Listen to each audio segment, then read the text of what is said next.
as we promised you, is that big interview with a special individual who, of course, as a player, played for Manning Rangers, won the league with them, and also played for Orlando Pirates, including the national team. He's won the South African version of the League Cup on 2 occasions, once with Bloemfontein Celtic when it was the Telkom knockout, and now, most recently, with, of course, Magesi, as it's known these days as the Carling knockout. So it's a special day to say hello to a man who's having an exciting time in as far as his career. That's Clinton Larsen. Thank you so much for your time, Clinton, and congratulations on a job superbly done. How's it feel having gone through such an introduction to Magesi's start to the season and to the Carling knockout?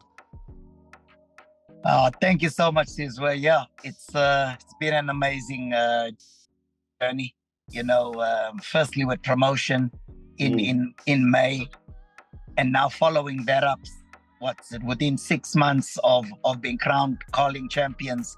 It's just been a roller coaster ride. You know, it hasn't been easy, as you know.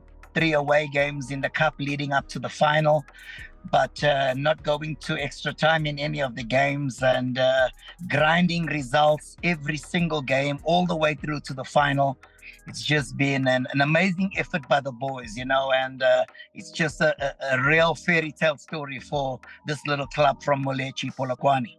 Yeah, and of course, to have this sort of success, you have to have success defensively. You have to have success per game offensively as well. And I'll start off with defensively and talk about Chipezeze and how influential he's been in getting Magesi not only to the final. I'm not saying it's just him alone, but his role that he's played in getting you there and beyond the final. And also offensively, with the few chances you've created, you've been able to get the better of the teams you've played. I think of the shots on target, you are close to, if not at 100% shots on target, equating to goals. Talk to us about those 2 different platforms on the other side of the game and how well you've done in those regards. Yeah, surely. Defensively, yes, Elvis has played a huge role. You know, his form has been second to none, especially in the Richards Bay and Sundowns games. You know, he was really called upon on 4 or 5 occasions and really made some world-class saves in those 2 particular games. So really, really big performances from him. But that's what we know of Elvis. He's always been a great shot stopper. You know, and we wanted to force teams to shoot from distance, because it would really take something special to beat Elvis from 20-25 yards. And yes, he may have his shortcomings in terms of distribution and other areas of the game, but when it comes to saving shots from distance, his reflexes are amazing. You know, his understanding of angles and how to protect his goal are very, very good. And he's been a big part of why we currently are champions. But like you've said, it hasn't been him alone. The likes of the 2 Makonis, Delano Abrams, Limbikani Mzava, and Samuel Dapo. And Samuel Dapo as our defensive midfield. Those 5 players have also contributed immensely to keeping some of these teams at bay. And when it comes to our offensive play, you know, I'm so blessed. We may not have the most technical of players, but what I'm very blessed with is that we've got some very athletic players.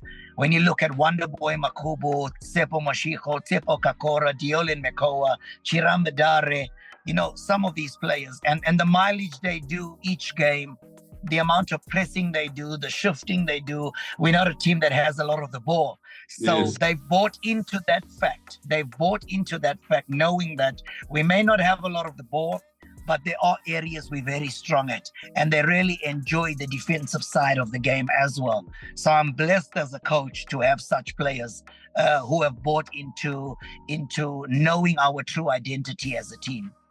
And speaking of players like Dapo Mzava, whom you've worked with and had success with in the Telkom knockout at Bloemfontein Celtic, I have to ask you, you speak of Chipezeze's strengths, and one of those being shot stopping, and how the team, protected him by ensuring Sundowns are shooting from far, which was very much the case. A lot of the shots came from outside of the box, or the edge of the box, so to speak. To get them to perfect that art, to a point where tactically you're playing to each other's strengths and you can bring out your possessive strengths. How much work goes into that, and how confident were you that you'd be able to pull it off, keeping in mind that Sundowns are a team you can't necessarily plan for, and that you can never really be sure who the starting 11 is going to be? Yeah, I think there were two things we needed to guard against, especially against the Sundowns team. Number one was their combination play around the box, which meant that our lines had to be very tight in order to neutralize that space.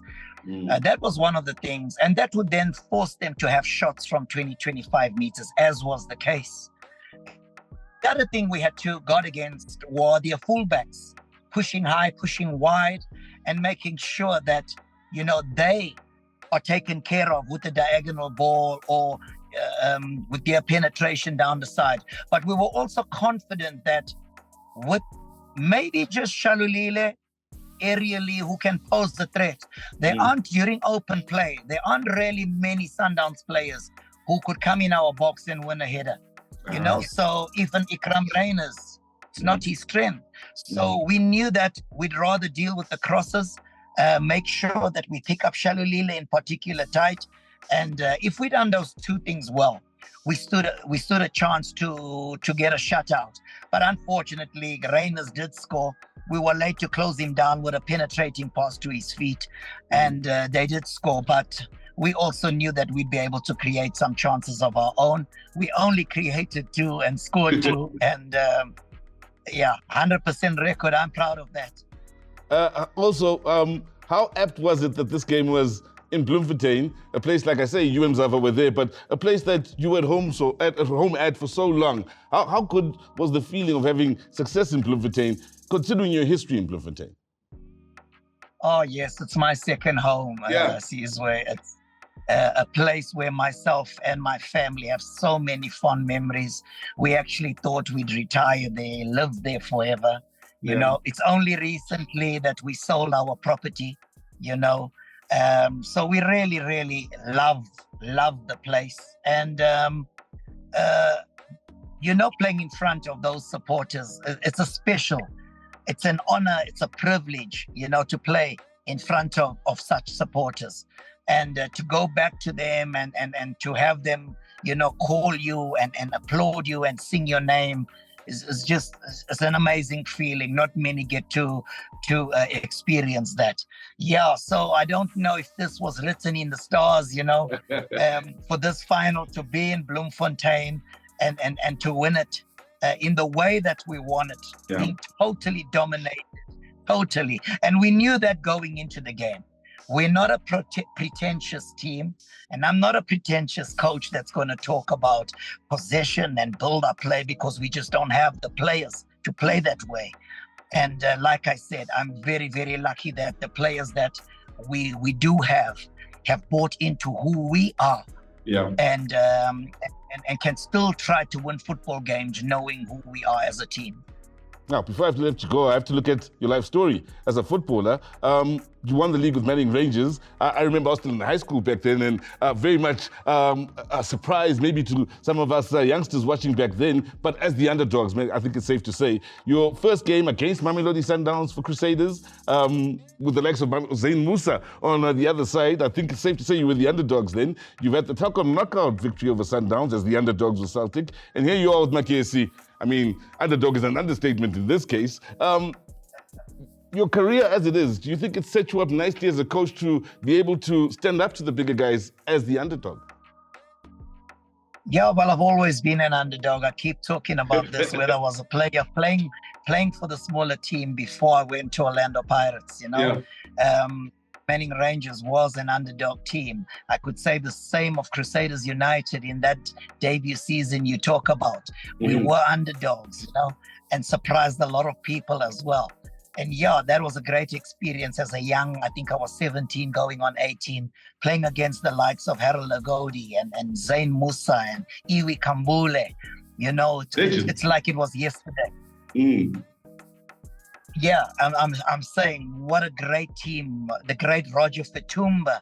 You know, playing against such great players and legends for me as a teenager back then.